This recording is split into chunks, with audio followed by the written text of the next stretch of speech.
What up, WeHo? On September 3rd, West Hollywood celebrates Labor Day. Party it up while you can because on Tuesday... You better work! You heard the Queen, and welcome to WeHoTV News. Eyes up front, West Hollywood, because class is back in session. I'm Mike Siriaco, and I'm bringing you everything you need to know about WeHo, courtesy of the city of West Hollywood. A new school year has begun, so if you need to cram this past month's news before the bell rings, we've got a Cliff's Notes version we like to call the WeHo Wind-Up. Let's put 30 seconds on the clock. Michael Avenatti hit up West Hollywood to kiki immigration, the Mueller investigation, and dumping Trump. WeHo's Dust Bunnies hit the playa for this year's Burning Man, yet it was Paul Manafort and Michael Cohen who were sweating it the hardest. Sheriffs and community members assembled together for National Night Out, the world's finest team-up since Batman met Superman. And Sacha Baron Cohen is back with his new series, Who is America?, where he punks liberals and conservatives alike. One side is quick to catch on. I mean no disrespect to you, but this is a waste of time. The other side, not so much. Isn't that right, Georgia Republican Representative Jason Spencer? America! Pull up your pants, Spencer. You're distracting from my news briefs. On August 3rd, the City of West Hollywood's Recreation Services Division hosted a 50s sock hop for local families. It was just like the movie Grease, but without the Stockard Channing pregnancy scare. Feel like a defective typewriter. Huh? I skipped a period.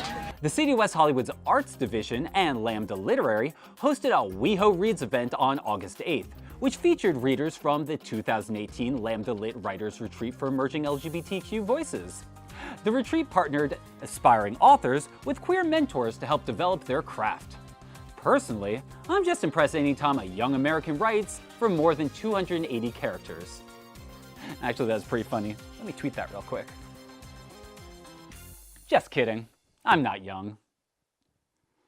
On August 26th, Puppet Theater on Wheels, with the support of the City of West Hollywood's Arts Division, presented a series of Slavic folktales for local families in both English and Russian. Fairy tales performed included The Bull Made of Straw and The Rabbit's Cabin. Fairy tales not included, The Orange Dude Who Didn't Collude. That story is definitely a fairy tale because there's no way that didn't happen. Also on August 26th, the City of West Hollywood celebrated its annual Women's Equality Day, which commemorates the ratification of the 19th Amendment that granted women the right to vote. The event featured a screening of Seeing Allred, which explores the work of civil rights attorney Gloria Allred. Also in women's news this month, First Lady Melania Trump spoke at an anti-cyberbullying summit. Dangers of cyberbullying include anxiety, depression, suicide, and the possibility of your husband getting inexplicably elected to an office he neither deserves nor understands, and then you have to deliver public, hypocritical speeches. Hey Melania, you know there's an election in November, right? I suggest you exercise your right to vote. And since this month's news briefs are a little skimpier than normal, we're gonna stuff it with an extra special July news brief. Last month, Michael Avenatti, who is representing Stormy Daniels in her lawsuit against Donald Trump, visited West Hollywood to speak on a panel covering contemporary politics. Topics included the numerous lawsuits pending against Trump, the Mueller investigation, and immigration. Similarly, Rudy Giuliani, who's representing Trump, went on his own media blitz. Here's a clip of him from his recent Meet the Press appearance. No, it isn't truth. Truth isn't truth. Truth isn't truth. Gotcha. That isn't Giuliani, because he doesn't look that good. Now it's out with the old and in with these news briefs. This month, kids in West Hollywood and across the country headed back to class. Now the school's back in session, Professor Siriaco would like to teach you the first lesson of the year. Irony. The definition of irony is a situation in which something which was intended to have a particular result has the opposite result. For example, there's Secretary of Education Betsy DeVos, a woman with zero public school experience who's now in charge of overseeing our country's public schools. For another example, there's Betsy DeVos, a woman charged with improving public schools whose agenda is to dismantle public schools in favor of for-profit private schools. Yet another example is Betsy DeVos, whose job is to protect the rights of students, but instead executes policies that endanger the rights of students. That's irony. It's also terrible. The victims of our education policies are predominantly minorities, such as trans students. Last year, DeVos repealed the Obama-era policy that required schools to allow students to use the bathrooms and locker rooms according to genders in which they identify. Then, this month, it was discovered that, for extra credit, DeVos has been ignoring, and in some cases completely throwing out, formal civil rights complaints filed by trans students. It should be noted that, according to a national survey conducted by GLSEN, 75% of trans youth feel unsafe at school. And according to the Trevor Project, 40% of transgender adults have reported having attempted suicide. 92% of these individuals attempted suicide before the age of 25. If only there was someone whose job was to protect these vulnerable students. Oh wait, there is. When it comes to protecting trans students, Betsy, you get an F. Trans students aren't the only victims of DeVos's policies. In May, DeVos told the House Committee on Education and the Workforce that schools can decide to alert ICE if they think students might be undocumented.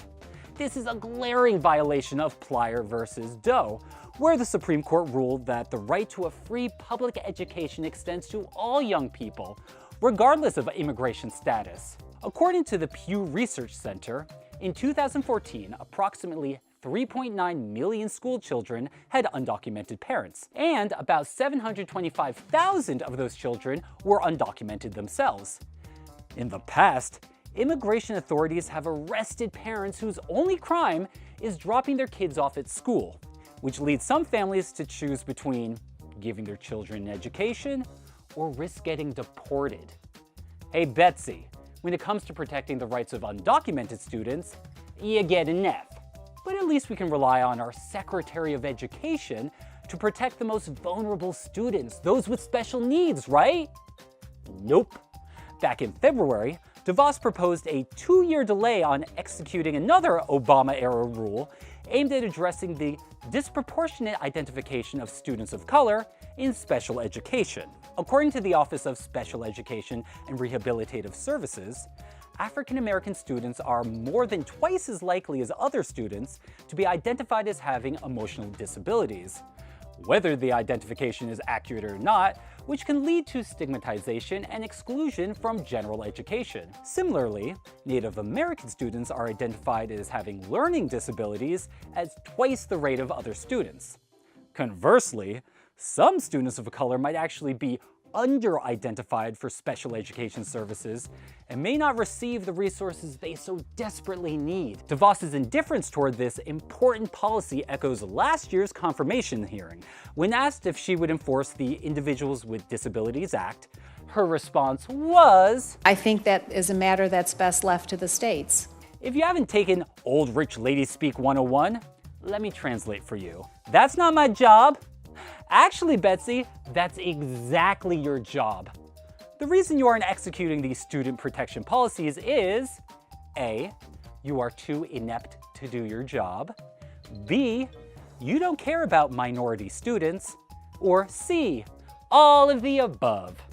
Hey, Betsy, I've graded your finals, and when it comes to protecting minority students, you fail. And with that, class is dismissed. While DeVos may not be protecting some high school seniors from bullying, WeHo is looking out for another kind of senior. For more on this, we go now to Eddie Robinson. There's no age limit for bullying, and if you're a senior, you may be at risk for its effects. We're here at the West Hollywood Library to find out what to do when faced with this challenging situation. I'm Eddie Robinson, and this is WeHoTV News. The Los Angeles County Department of Mental Health recently hosted a workshop at the West Hollywood Library on bullying. We had good questions and there was good input, and I really think this is a contribution to our senior community, particularly in West Hollywood. We learned new ideas on how to identify and put a stop to bullying in our everyday lives. Individual who may be subjected to bullying, they may withdraw, they may isolate themselves, it may trigger some emotion in them. Of course, they may feel sad, and sometimes we see that it may trigger depression or anxiety in individual as well too. Just know that you have rights and take an action, but please remember, safety is always number one. So whatever measures you're taking, consider safety number one. Reach out to your support system, report it out. For more information about upcoming workshops held at the West Hollywood Library to benefit the community, visit WeHo.org. I'm Eddie Robinson for WeHoTV News. Mike, back to you. Thanks, Eddie. Now for a lighter look at WeHo, we go now to Asher Rodriguez. Thanks, Mike. Today I'm at Plummer Park for the first annual WeHo Rec Expo, hosted by the City of West Hollywood's Recreation Services Division.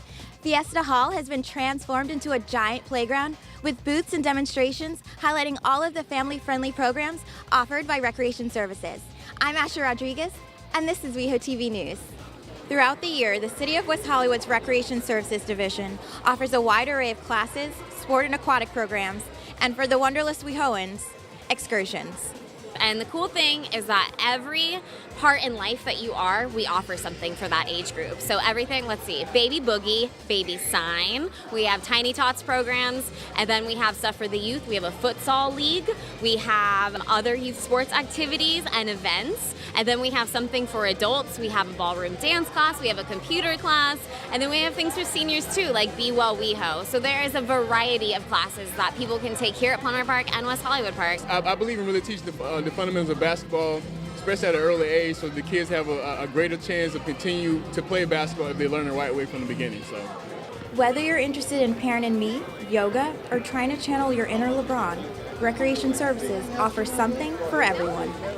Well, we signed up this week for private swim lessons. We have participated in a lot of the programs and classes that WeHo has to offer, but we always are kind of open to learning more and just maybe seeing friends. For a complete list of classes and programs offered by Recreation Services this fall, download the latest issue of Rec Reader at WeHo.org. Reporting from Fiesta Hall at Plummer Park, I'm Asher Rodriguez for WeHo TV News. For WeHo geeks looking for back issues of Supergirl and other novelties, you should check out Junk in the Trunk. For more on this, we go now to Nick Catelli. They say that one man's trash is another man's treasure. If that's true, then my house is full of very valuable treasures. It's the equivalence of Fort Knox. I'm Nick Catelli for WeHo TV News. We are here at Plummer Park at the Junk in the Trunk rummage sale. Let's see what we can find. What would you say this is? This is a music maker from the Blue Man Group to get kids excited about beats. Is this really from the Blue Man Group? Let me see. Oh, it says Blue Man Group right on the back. Nice, I found something for the Presidential Library for President Trump. It's the I Dated a Porn Star book. You can be just like the president and crack that code. So it's right here at Junk in the Trunk. Got this lovely stuffed bulldog here. For those of you, if you're allergic to a pet, just get this one and talk to it. Trust me, I've done it before, and it's only awkward if you go out in public doing it. All right, now this is really nice. If you want to do Junk in the Trunk from your living room, you can come to Junk in the Trunk, buy the junk, then take your junk, use this junk for that junk, and sell your junk online for more junk. I know what you are, but what am I? Because it's a really nice bobblehead. Is it going to be hard to part with any of these books? Like if somebody buys it, are you going to have that moment where like you're still holding on to it? I'm happy to have all of these things find new homes. Some beautiful handmade rugs here. I mean, look at the artwork, the hand stitching, it's great. Well, I said $5 for everything here because 1 in 5 youths are homeless and they're, so I want to give $1 of every $5 that I make today to charity. Hey ladies, what's up? Let me get that baseball bat for you. I don't know why you have it, but I'll grab it. Now this is really nice. It's a vintage photo of pretty much what my family looks like after we've all spent the holidays together. So I think that... So now when it comes when someone does purchase one of these, is it going to be a pretty emotional, Chekhov, Stanislavski moment? Yeah, it is. It is. And in a way, that's why we're asking $50 because if no one buys them, I take them home. Yeah, there you go. Our house is not good for garage sales, Yeah. and we didn't want to sell things on eBay. And then my friend told me about this, and we just immediately signed up, and we got one of the last spots. Neat little metal, some charms. Oh, I really like this. This is a bottle opener. oh, that's really cool. So like, it's a fish bottle opener, a nice cool beverage, or if it's your kid's birthday party or something, you just grab onto this, pop open a bottle, and let the good times roll. When I found out how much it would cost to send my son to college. So, after you make the big bucks here, and you will make the big bucks, what do you plan to do with the money? Buy more stuff. Buy more stuff, and the cycle repeats itself. The Junk in the Trunk rummage sale is made possible by the City of West Hollywood's Recreation Services Division. For more information about events like this or just anything going on in the City of West Hollywood, check out WeHo.org. Again, I'm Nick Atelier for WeHoTV News, and I'm going to go see if anybody has any of those McDonald's toys from 1992. So I will see you guys later. Thanks, Nick. Over the years, there have been numerous crime-fighting teams. Batman and Robin, Cagney and Lacey, West Hollywood sheriffs and community members. For more on this last dynamic duo, we go back to Eddie Robinson. In the fight against crime, community unity is a necessity. And on National Night Out, the City of West Hollywood makes its strength known through celebration. I'm Eddie Robinson, and this is WeHoTV News. When over 35 million residents across the country come together to show their dedication to keeping their neighborhoods unified and protected from crime, the City of West Hollywood can't help but shine. Whether it's a barbecue, block party, movie night in the park, or live performance, celebrating National Night Out has been a tradition in West Hollywood since 1984, when the City of West Hollywood was incorporated, which is also the year that National Night Out first began. National Night Out gives us an opportunity to meet people and talk to them and have conversations when there isn't a crisis, and we just kind of get to know each other, whether it be on a first name basis, put a name to the face and realize that we are part of the community, we are partners with them, and meet new people, whether they're new to the city or just rekindle some relationships with some folks, and it's just a fun event. National Night Out is the time to show criminals that neighborhoods are fighting back against crime. 7 separate events take place throughout the City of West Hollywood on National Night Out, sponsored by neighborhood watch groups and advisory boards, all in coordination with the LA County Sheriff's and Fire Department. What makes our National Night Out events so unique? What's nice about West Hollywood is like if you see something, say something, and we're trying to reach out with law enforcement to make sure they know who we are, that live in the area, so if there's any problems, they'll recognize our name and our area, and that's what makes it a family. We're a family. That's what's nice about it. For more information on the City of West Hollywood's participation in National Night Out, visit WeHo.org. I'm Eddie Robinson, WeHoTV News. Back to you, Mike. Thanks, Eddie. I hope you enjoyed your night. And in West Hollywood, its nights are ruled by its queens, specifically its drag queens. To explore the importance of this queer cultural institution within our city, we met up with some of these gender-bending royals for this month's Mic Drop.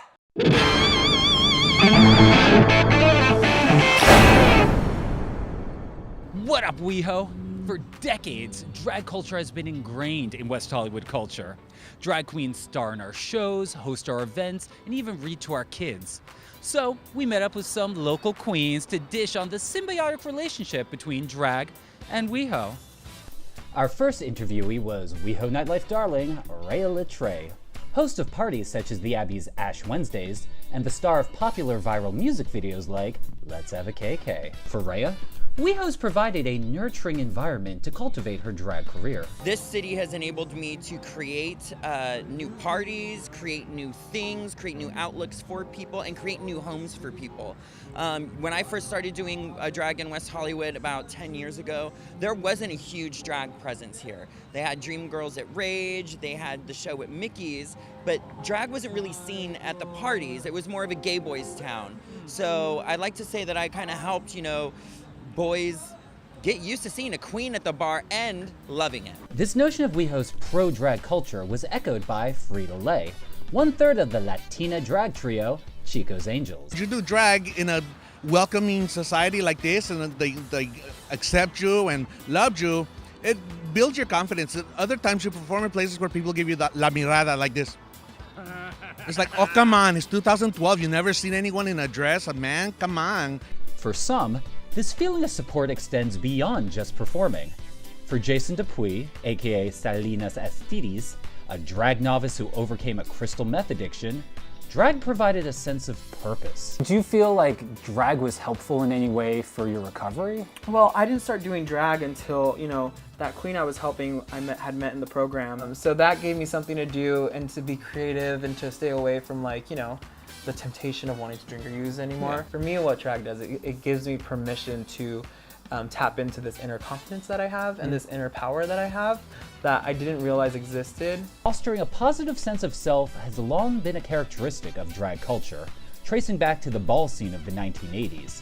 Drag houses would take in queer youths who had been rejected by their biological families and provide them with community, platforms for artistic expression, and an alternative to drugs and prostitution. What is the best advice Ray Latre could give the little drag gabies? Wash your drag. When I'm not with you, I lose my mind. Give me a sign. Hear me, baby, one more time. Drag takes a certain level of talent. But the bigger thing it takes is you have to have something to say. Drag was born out of people having something to say and being dramatic about what they're saying. There's a lot of people who look pretty but got nothing to say. If you can give them one piece of advice, what would that advice be? Follow the news. Know what's going on around you so that you can form an opinion and talk about it. Keep it smart, queens. We'll be back next month with more news, noise, and nonsense. Until then, keep it cute, WeHo.